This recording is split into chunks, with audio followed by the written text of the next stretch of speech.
नमस्कार मित्रों। आज हम स्वास्थ्य को लेकर, हेल्थ को लेकर बहुत चिंतित हैं। और चिंतित क्यों ना हो, क्योंकि कभी कोई नहीं पता कि कौन बीमार पड़ जाए, कितना गंभीर पीड़ा बीमार पड़ जाए और किस उम्र में पड़ जाए। क्योंकि पहले तो सामान्यतः हम समझते थे कि बीमारियां तो बच्चों को होती हैं या वृद्धावस्था में बीमारियों का शिकार होना पड़ता है, लेकिन आजकल तो कभी भी कोई भी युवक भी और वयस्क व्यक्ति कभी भी बीमार पड़ सकता है। और ऐसी बीमारी पड़ सकता है कि शायद आपको जीवन भर का जो अर्जित धन है वो खर्च करना पड़ जाए। वैसे आप किसी अस्पताल में जाके देखोगे तो अस्पताल में आपको एक भी बेड ऐसा नहीं मिलेगा जो खाली हो, ना कोई डॉक्टर आपको खाली मिलेगा। बीमार पड़ना जैसे कि आज नियति बन गई है। और बीमार बन के पढ़ के आप यदि किसी डॉक्टर से कंसल्ट करते हो तो ये अपेक्षा मत करो कि आपकी बीमारी का निराकरण हो जाएगा। आप दवाइयाँ खाते रहेंगे, डॉक्टर बदलते रहेंगे, टेस्ट पर टेस्ट कराते रहेंगे और इस तरह से आप 5-7 साल और स्वस्थ रह लेंगे। स्वस्थ नहीं, जीवित रह लेंगे। स्वस्थ की परिभाषा ही बदल गई है। आज यदि आप सुबह उठने से पहले दवाइयाँ खाते हैं और दिन भर दवाइयाँ खाते रहते हैं, रात्रि सोने से पहले भी दवाइयाँ खाते हैं, महीने में 1 आध विजिट किसी डॉक्टर के ले लेते हैं, साल में 1-2 बार आपको अस्पताल में भर्ती होना पड़ता है या फिर कई तरह की सर्जरियाँ करानी पड़ती हैं, तो भी आप अपने को स्वस्थ ही कहते हैं। स्वस्थ की परिभाषा यही हो गई है। ऑपरेशन कराओ, डॉक्टर से कंसल्ट करो, दवाइयाँ खाओ, ये स्वास्थ्य की परिभाषा है, निरोगता की परिभाषा है। लेकिन ये निरोगता, ये स्वास्थ्य की प्रवृत्ति है, बहुत लोगों को भारी पड़ जाती है। क्योंकि आज सामान्य से सामान्य छोटा सा बुखार भी 5-10 हज़ार रुपये का खर्चा करा देता है। कई लोगों को तो लाखों रुपए का बुखार पड़ जाता है। वो बात कही कि बुखार काढ़ा पीने से ठीक हो जाते थे या घर की दवाइयों से ठीक हो जाते थे या आप केमिस्ट की दवाइयाँ खाकर बुखार से या बहुत सारी बीमारियों से मुक्ति पा लेते थे। और इसीलिए बहुत लोग परेशान हैं कि कई लोगों में तो जो बीमारी घुस जाती है निकलने का नाम नहीं लेती। कभी बच्चा बीमार हो जाता है, कभी घर का मालिक स्वामी बीमार हो जाता है, कभी स्त्री बीमार हो जाती है, कभी दादा दादी बीमार हो जाते हैं। कोई ना कोई घर में बीमार पड़ा ही रहता है और कभी कभी बीमारी नहीं पड़ता, बीमारी पर लाखों रुपए का खर्चा भी उठाना पड़ता है। इसीलिए बहुत लोगों की आर्थिक स्थिति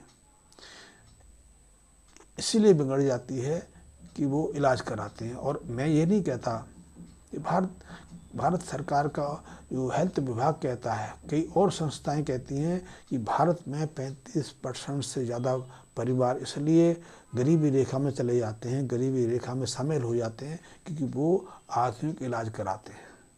आधुनिक इलाज बहुत महंगा है। तो ऐसे लोग जो अपने स्वास्थ्य को लेकर बहुत चिंतित हैं, जिनके घर से बीमारी निकलती नहीं, कोई ना कोई बीमार पड़ा ही रहता है और वर्षों तक ये सिलसिला चलता रहता है, तो ये लोग लाल किताब संबंधी उपायों के माध्यम से निश्चित रूप से अपने घर से बीमारियों को निकाल सकते हैं, अपने घर परिवार को सुरक्षित कर सकते हैं। ये एक तरह का बीमा है और वो भी निःशुल्क, क्योंकि इसमें कोई पैसा तो लगना नहीं।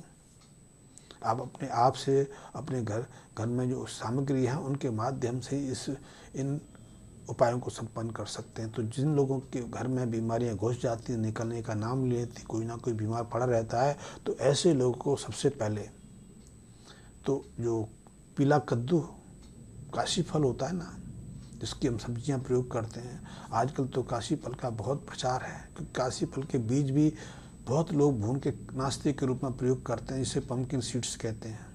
तो उसी काशी फल का आपने प्रयोग करना है, लेकिन ये काशी फल ऐसा हो जो अंदर से थोड़ा पोला हो, खाली हो, क्योंकि आजकल तो काशी फल और तरबूज भी ऐसे आगे जो ठोस हैं। पहले तरबूज, इतने बड़े बड़े तरबूज होते थे लेकिन वजन उनका 4-5 केजी होता था।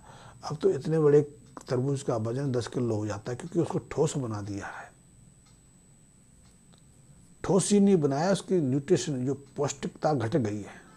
अंदर से वो लाल लाल भरा रहता है, उसमें कोई स्वाद हो या ना हो, लेकिन तरबूज अवश्य। लेकिन हमें इस उपाय में जो कद्दू का प्रयोग करना है वो अंदर से खाली होना चाहिए, प्राकृतिक होना चाहिए, देसी कद्दू होना चाहिए। और ऐसा कद्दू पका हुआ पीले रंग का हो तो इस उपाय में बहुत फिट हो जाता है।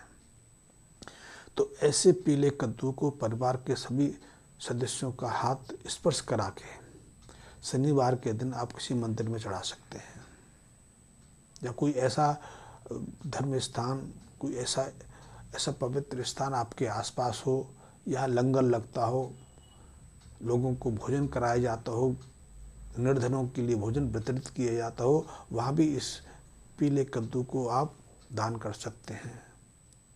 और ऐसा कम से कम शुरू में 5 रविवार कर सकते हैं। साल में इन उपायों को करना आपके लिए बहुत महत्वपूर्ण है। इससे पूरा परिवार बीमारियों से एक तरह से मुक्ति पालेगा। दूसरा उपाय आपने करना है कि संक्रांति के दिन, संक्रांति के बारे में आप शायद पूरी तरह जानते हो, यदि उत्तर भारत में रहते हैं, पंजाब में, हिमाचल प्रदेश में, हरियाणा में, दिल्ली में रहते हैं, तो आप संक्रांति के बारे में बहुत अच्छी तरह से जानते होंगे, क्योंकि देश के बहुत सारे हिस्सों में संस्कार जो संक्रांति की मान्यता थोड़ी घट गई है। आपने मकर संक्रांति का नाम सुना होगा। वही मकर संक्रांति जिस दिन देश के कई हिस्सों में पतंगें उड़ाई जाती हैं, या गंगा स्नान, या बंगाल में जो गंगा स्नान होता है उसका हरिद्वार में लोग मकर संक्रांति के दिन स्नान करने जाते हैं। तो ऐसी संक्रांति हमारे पूरे साल में 12 संक्रांति आती हैं। जैसे अमावस्या 12 होती हैं, पूर्णिमा 12 होती हैं, उसी तरह की 12 संक्रांति आती हैं। तो ऐसी किसी भी संक्रांति के दिन आप कांसे का एक बर्तन लें, कांसे का बर्तन घर से ना निकालें, नया लें। 100, 200, 500 रुपये का बर्तन आ जाएगा। जिन दवाइयों पर आप हर महीने लाखों रुपए खर्च करते हैं, क्योंकि कोई बीमार हो जाए और अस्पताल में भर्ती हो जाए तो 15-20 हज़ार रुपये का एक दिन का खर्चा तो पड़ ही जाता है, और 5 दिन रहे तो 50,000 कम से कम खर्चा होते हैं। तो इससे तो ये थोड़ा सा 500-700 रुपये का उपाय वो मुझे नहीं चाहिए, वो आपको अपने हाथ से स्वयं ही करना है। तो आप कांसे का कोई पात्र ले लें, कटोरा ले लें। तो उस कांसे के पात्र में आपने भरना क्या है, आपने अपने घर देसी घी और आटे का हलवा बनाना है। देसी घी हो, गाय का देसी घी हो, और वही तो हमारे उपायों में काम आता रहा है, वही हमारे रसोई का मुख्य घटक भी रहा है। अब बदल गया, आप तो बाजार से ले आते, क्या ले आते हैं कोई मालूम नहीं, इसीलिए स्वास्थ्य भी खराब होता है।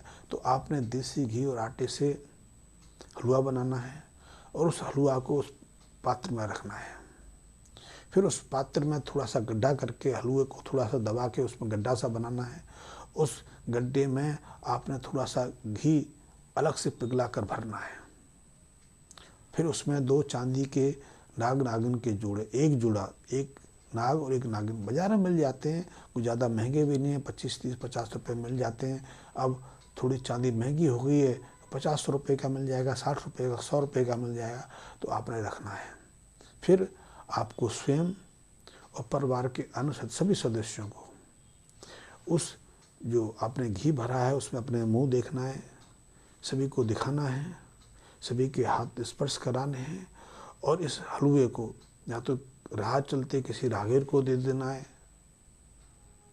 किसी ज़रूरतमंद को दे देना है, किसी गरीब को दे देना है, या आपके कुल परिवार का कोई बुजुर्ग है उसको दे सकते हैं।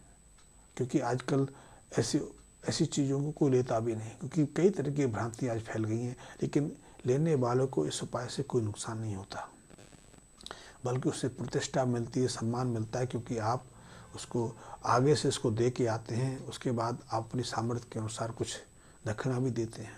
लेकिन आजकल प्रचलन थोड़ा बदल गया है। तो आप यदि कोई ऐसा ना मिले तो उसको मंदिर में दे सकते हैं। मंदिर में देना भी मुश्किल है तो फिर इस पूरे पात्र को, बर्तन सहित उस हलवे को किसी पीपल के वृक्ष के नीचे भी रख सकते हैं।